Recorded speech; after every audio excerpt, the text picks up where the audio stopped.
ഭയങ്കര ടേസ്റ്റാണിത്. അപ്പോൾ ബ്രേക്ക്ഫാസ്റ്റിലുള്ള അരി കുതിർക്കാൻ വെക്കുന്നുണ്ട്. അപ്പോൾ ഞാൻ 2 ഗ്ലാസ് ഇത് അരിയാണ് എടുത്തിട്ടുള്ളത്. ഇതെന്ന് വെച്ചാൽ നമ്മുടെ റേഷൻ പീടികയിൽ നിന്ന് കിട്ടുന്ന സാധാരണ പുഴുങ്ങലരിയാണ്. ഇന്നലെ കുതിർത്ത് വെച്ച അരി നല്ലോണം കുതിർന്ന് വന്നിട്ടുണ്ട്. അപ്പോൾ ഞാനതിൻ്റെ വെള്ളമെല്ലാം നല്ലോണം ഊറ്റിക്കളഞ്ഞിട്ടുണ്ട്.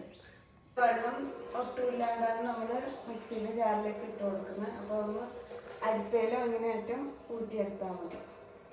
നമുക്ക് ജാറിലേക്ക് ഇട്ടിട്ട് ഒന്ന് പൊടിച്ചെടുക്കാം. നല്ലോണം പൊടിയണ്ട. ഞാനിത് കുറച്ച് കുറച്ചായിട്ടാണ് ഇട്ട് കൊടുക്കുന്നത്, എന്നാലാണ് കറക്റ്റായി കിട്ടല്. ഞാനിതിലേക്ക് തന്നെ ആവശ്യത്തിന് ഉപ്പിട്ട് കൊടുക്കുന്നുണ്ട്. അപ്പം ഞാനിത് പൊടിച്ചെടുത്തിട്ടുണ്ട്. അപ്പോൾ അധികം നൈസായിട്ട് പൊടിയണ്ട, എന്നാലും പൊടിയണം. അങ്ങനെ ഒരു പരുവത്തിലാണ് ആക്കിയെടുത്തിട്ടുള്ളത്. പുട്ടുപൊടിനേക്കാളും കുറച്ച് തരി കൂടുതലാണ്. ശരിക്കും പറഞ്ഞാൽ ഇത് നമുക്ക് സാധാരണ നൂൽപുട്ടിൻ്റെ പൊടി കൊണ്ടും പുട്ടുപൊടി കൊണ്ടെല്ലാം ഉണ്ടാക്കാം. പക്ഷേ ഇത് ഇങ്ങനെ ഉണ്ടാക്കുമ്പം നല്ല ടേസ്റ്റ് കൂടുതലാണ്. ഇതിലേക്ക് ഞാൻ ചിരകിയ തേങ്ങ ഇട്ട് കൊടുക്കുന്നുണ്ട്. ഒരു 3 കൈപ്പിടി തേങ്ങ. ഇനി നമുക്ക് കുറച്ച് കുറച്ച് വെള്ളം ഒഴിച്ചിട്ട് ഇത് കുഴച്ചെടുക്കാം.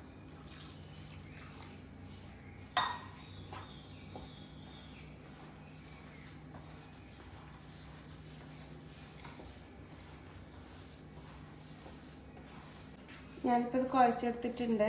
അപ്പം ഞാനിപ്പം 2 ഗ്ലാസ് അരിക്ക് ഒരു 1.25 ടീസ്പൂണ് ഉപ്പിട്ടിട്ടുണ്ട്. പിന്നെ ഒരു 3/4 ഗ്ലാസിൻ്റെ അടുത്താണ് വെള്ളം ഒഴിച്ചിട്ടുള്ളത്.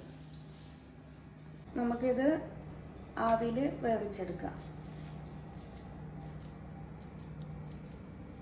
ഇത് ജോലിക്ക് പോകുന്നവർക്കെല്ലാം ഇങ്ങനെ പൊടിച്ചിട്ട് തേങ്ങയും കുഴച്ചിട്ട് ഫ്രിഡ്ജിൽ വെച്ച് കഴിഞ്ഞാൽ രാവിലെ പെട്ടെന്ന് ഇങ്ങനെ വേവിച്ചെടുത്താൽ മതി. അപ്പോൾ എളുപ്പത്തിൽ ബ്രേക്ക്ഫാസ്റ്റ് റെഡി ആവുമല്ലോ.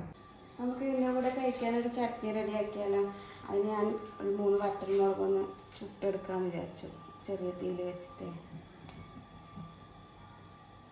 ആവശ്യത്തിന് ഉപ്പിട്ട് കൊടുത്തിട്ട് നമുക്കിതൊന്ന് അരച്ചെടുക്കാം. നമ്മുടെ നാട്ടിൽ ഇതിന് ഉണ്ടാകുന്നെന്ന് പറയില്ലേ, ചില സ്ഥലത്ത് കുഴക്കട്ട എന്നെല്ലാം പറയലുണ്ട്.